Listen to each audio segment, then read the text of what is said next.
I just want to ask you all to walk me through what the last few weeks has been like for you. I can imagine you're leaning on family right now. Can you talk to me about the emotion of it all? Well, let me start by saying that I was the first one who got the news when the Corpus Christi Police Department went out, stopped at our house about 8 o'clock p.m. that Sunday on the 16th, I believe. Just after dinner, and I heard doorbell ring. I went out there and saw a police officer out there, and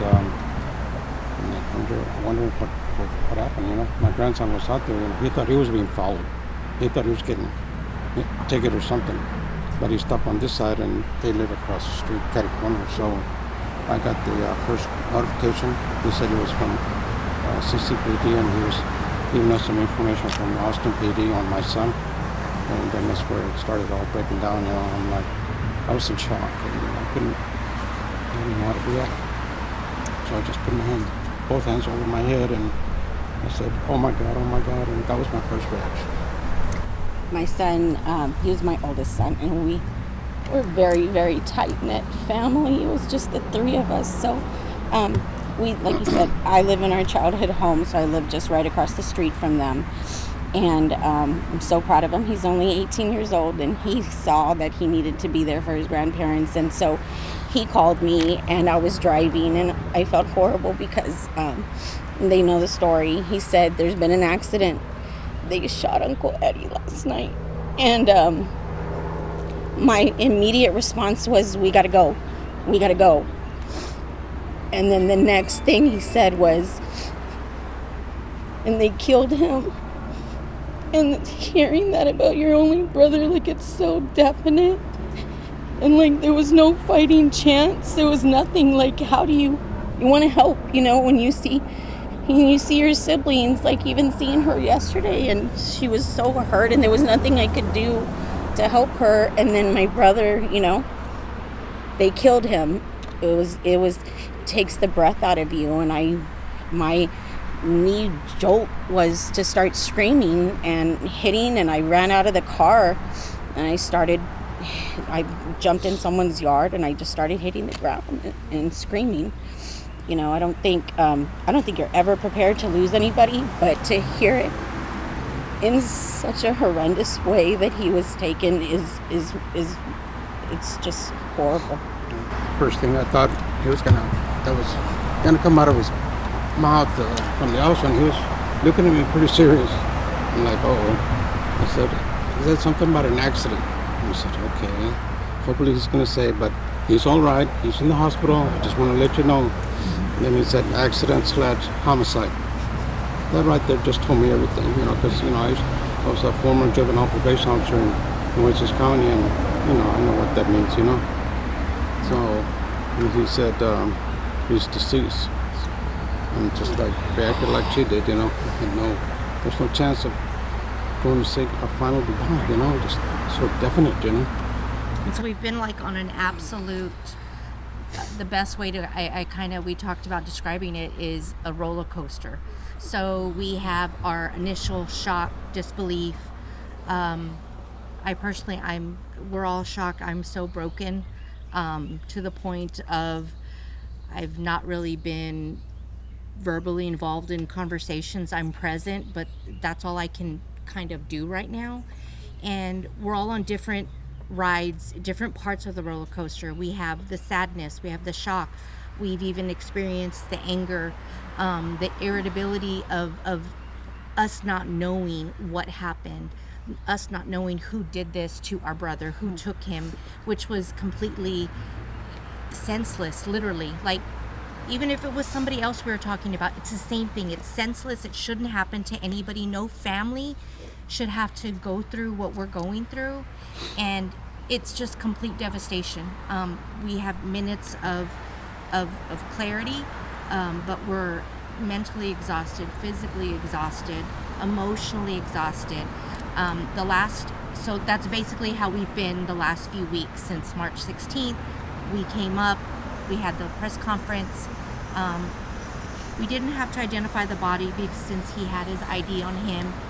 So that was a little mercy, I think, for my parents, especially my dad, to not have to come to identify his son. But not only his son, not only his child, but his only son.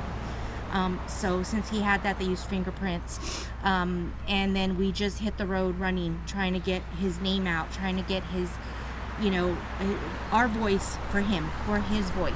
And we're trying to get that out. And it's just, it's really Heavy. it's so heavy. And the last few days have been the hardest days of our lives that we've ever experienced. And we were so blessed that his rosary was standing room. There was not enough seats. There was people out in the lobby, and it was so beautiful. We had a cousin say to us, when I go, I want to go like this.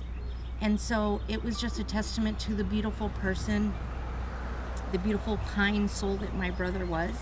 And so we find a little comfort in that, knowing that we're able to pay it back and find the kindness in our days to be kind to someone else and try to heal. And putting him to rest yesterday, he was buried yesterday, and that was just as hard as the rosary.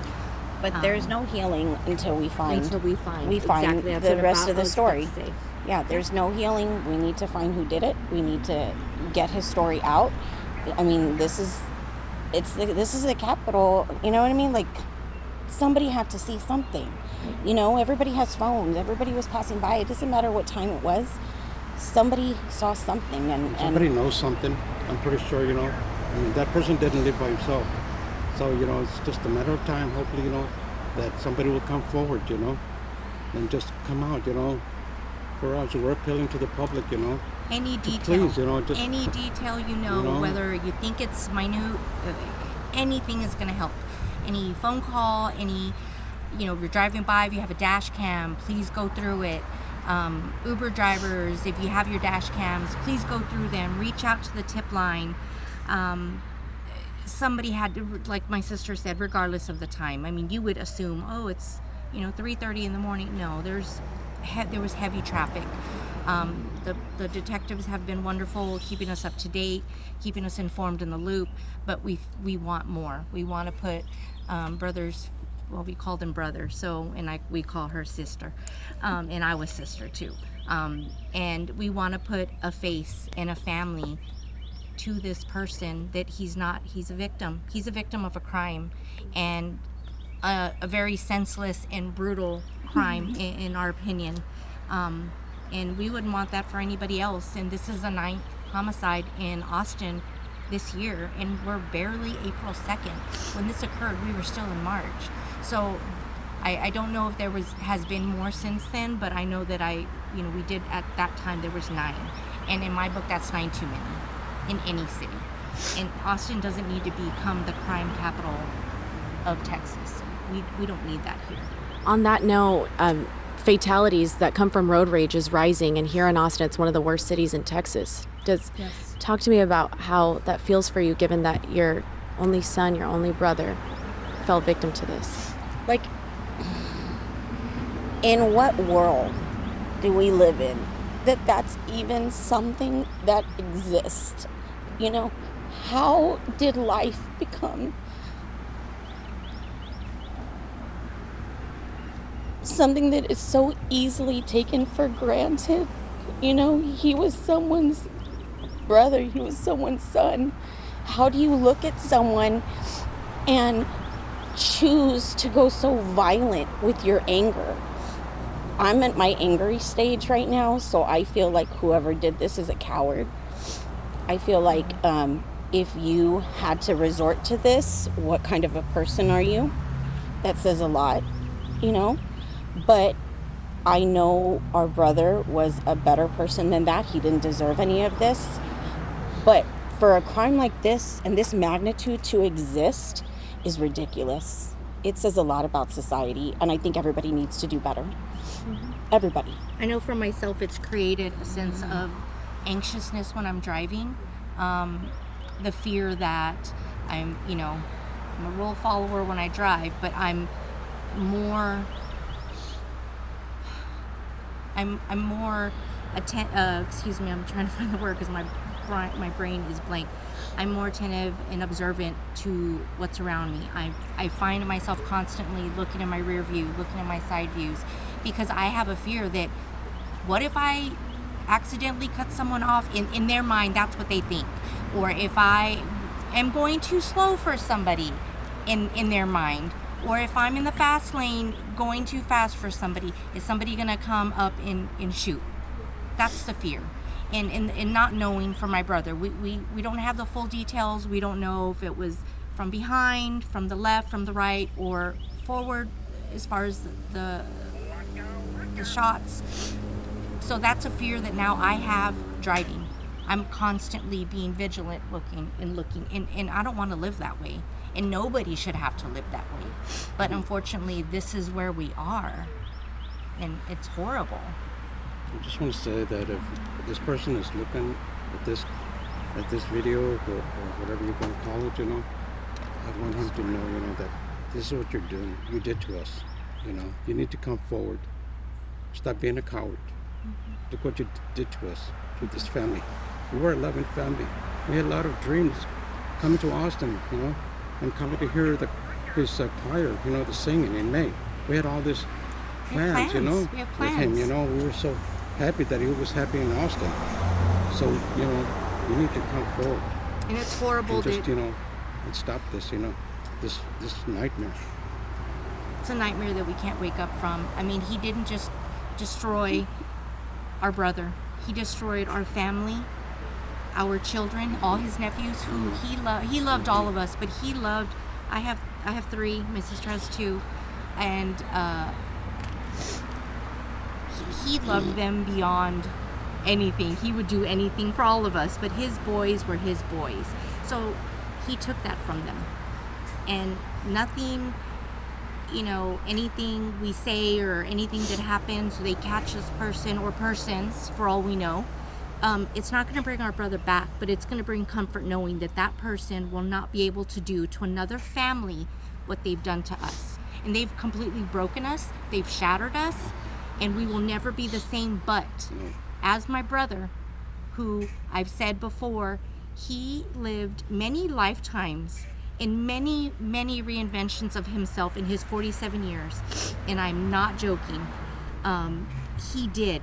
And so I called him a phoenix because he always overcame adversity and pushed through. He had hard times and he pushed through. So that could be a lesson to just for not only us, but for everybody else. Take a page from Eddie's book. Take a page. Be Eddie. We need to be more like Eddie and love everybody and be kind, even if some people don't deserve it. Being kind. Kindness doesn't cost anything. Kindness is free, and that should be thrown around and sprinkled everywhere instead of hatred and putting fear in people. And we are at the angry stage, but we are. Don't doubt our anger right now. And our strength right now for us not being completely devastated. We are, and we really do beg, because he loved Austin. He said, I found my people. And he's been everywhere. New York for 5 years. He's been to Egypt. He's been to so many places. And this was the place that he was going to plant, besides Corpus, where he's home, because he always came home. This was where he was going to plant his roots, and he had plans. He had big plans for what he was going to do. And I hate that the place he loved the most and felt the most comfort in, besides home in Corpus Christi, is the city that he took his last breath in. And that's awful. God willing, this person is caught. Absolutely. When that day comes, what do you hope that person faces? You take a life, Full extent of the law. Exactly. You took a The life. full extent of the law. That's what it boils down to. Because that's the only justice, that it should be, for this person that took our son. They were the only brother, We're never gonna have him back, He's gonna be missed so much, He's broken our hearts. I think so the bad. way that it happened, the magnitude of the crime itself, and several people said, he's a true victim. He did not do anything. It's not like he was out there looking for trouble. He wasn't doing anything to try to bring this on himself. he was driving home. He was going home. You know, he had helped a friend out and then he was going home. And so, yeah, I want to see them punished as much as the law can provide. You know, and so we're just at the beginning of all of this, but we're just pleading with somebody to help us find the answers, and he deserves it. And I miss my brother so much. I miss him so much. And finding the person or persons that did this to our brother, my dad's, my parents' son, it won't bring him back, but it'll bring us a little peace and actually let his soul rest, knowing that the crime, that person, is brought to justice. And like my dad said, to the full extent of the law, if you have the balls to carry a gun and be a coward and shoot someone for no reason, especially, then have the balls to face the law, face the consequences. There's consequences for everything, and so we're just have a piece of our heart missing. My last question for you all: how do you plan to honor Edward's legacy? Oh boy, that's a good. Where do we start? There's so many. Yeah. I mean, we're not gonna stop. Just because of that day. That hopefully that will come soon when justice comes. For him, that's not gonna be the end. I've heard my daughters. They were so proud of him. They want to write a book, a journey. Journal, something. Just keep it going. Because he was something. He was gifted. He was. And he so spread things, love and positivity. Mm-hmm. That's his biggest legacy. Is he had a lot of downs in his life, but he chose and he chose to be positive. He woke up every day. Maybe he didn't see the sun shining that day, but he looked for the sun somewhere. And that's what we're going to carry on for him. Yep. It's not easy. I could say that for the past 2 weeks. I've been like, okay, brother, just tell me what to do. Tell me what to do. And so I got a little bit of what he went through, but he chose that. You don't always wake up happy. He chose to be happy. So that's what we're going to continue for him. And spreading love, spreading kindness. It's hard to say because I feel like when we do say things, people that didn't know Eddie are like, well, everybody says that about their family member. No, like, He was amazing. He was amazing. He lit up the room. When he walked in a room, everybody knew, okay, Eddie's here. He brought the light. He always brought the party. And he just being kind. And we're going to share his light with everybody and make sure he's not, unfortunately, he's a statistic in the city, but he's not going to be just a case number. He's not going to be Edward, John, Espino. Remember the name, remember the face, remember the love and the kindness, because that's truly who he was. We had so many people approach us at the Rosary that we didn't know, and everybody there was a common denominator, that he was kind and helped them. They all had a story about something he helped them with in their time of need. He wasn't just his death. He was not his death. Right. And we're not going to let him be his death. He was his life. And so we're going to make sure everybody knows his story. Absolutely. Whatever it takes. Whatever it takes us. We're going to continue his legacy. Yes. And my mom wanted to be up here, but she's just, I'm a mom. My sister's a mom. So I couldn't imagine having to speak regarding your son's murder. So she's inside and she's trying to collect herself, but she's with us. She is here. She's trying to be strong for the rest of us. And I said, it's okay to not be strong, Mom. And I haven't been strong the last couple of days, but today I am for brother. I am strong for brother today. We are all strong for brother, because that's what he deserved, and he would be doing the exact same thing for us right here. I can guarantee you. He knew more people than we knew he knew. So we're grateful to all his friends that have reached out to us. We're so glad that he left New York. He was there for 5 years, and we were so happy when he decided to come back to his home state and back to us. And then he came back to Corpus, lived with us, and then he moved on to San Antonio, and then he decided to come to Austin, where he was picking up some employment, and he was happy here. He used to call me and text me, and I was enjoying that with him, you know. We were bonding, you know, and it's over.